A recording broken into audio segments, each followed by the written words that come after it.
আসসালামু আলাইকুম everyone, Ayesha's kitchen and daily ব্লগের পক্ষ থেকে আপনাদের জানাই স্বাগতম। আবারও চলে আসলাম নতুন একটি ব্লগ ভিডিও নিয়ে। আর আজকে সারাদিন রোজা রেখে বিকালে কী করলাম সেটাই দেখাবো। এই তো বিকালে আমি চলে গেলাম আমার বাগানে, আর গিয়ে দেখি সেখানে টমেটো গাছে কয়েকটা টমেটো ধরেছে।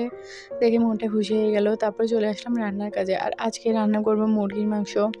যেহেতু সারাদিন রোজা রেখে কাজ করছি, তার জন্য ওইরকম ভালো লাগছে না, আর তার জন্য বেশি কিছু রান্নাও করবো না। আর আগে থেকে আমার ইফতারে যা যা প্রয়োজনীয় সব কিছু করাই আছে, তার জন্য ওগুলো দেখালাম না, শুধু এই মুরগির মাংসটা রান্নাই দেখাবো।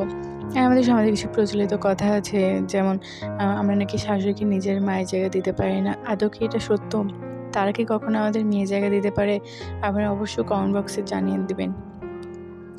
আর যদি একটা ফ্যামিলি বা কোনো মেয়ে যে সংসারে আসে, যে স্বামী ভালো নাই, তাহলে তার যে দুঃখ মনে আর কারো নেই।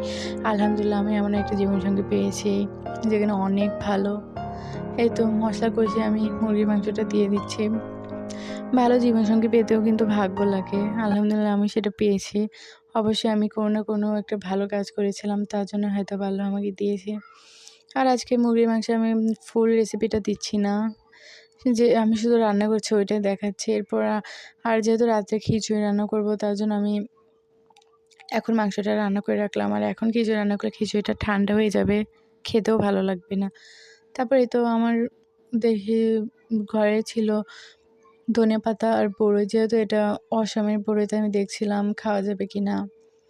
আর কয়েকটা টমেটোও ছিল, টমেটোগুলো পচে গেছে কিনা আমি দেখছিলাম, কারণ টমেটোগুলো অনেক দিন ধরে কেনা হয়েছিল, তার জন্য আমি দেখে নিচ্ছি। সারাদিন রোজা রেখে আসলে বিকালের দিকে একটু কাজ করতে মন চায় না, কাজ করাটা অনেক বেশি প্যারা লাগে। এই তো আমি রসুনগুলো ছোলাই নিলাম খিচুড়ি রান্নার জন্য। আর এই খিচুড়িটা রান্না করবো রাত্রের বেলায়, তার জন্য এখনই সব করে রাখলাম, যেহেতু আমি ইফতার করে রান্না করতে পারি।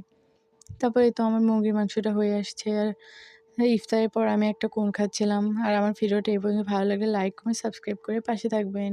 আল্লাহ হাফেজ।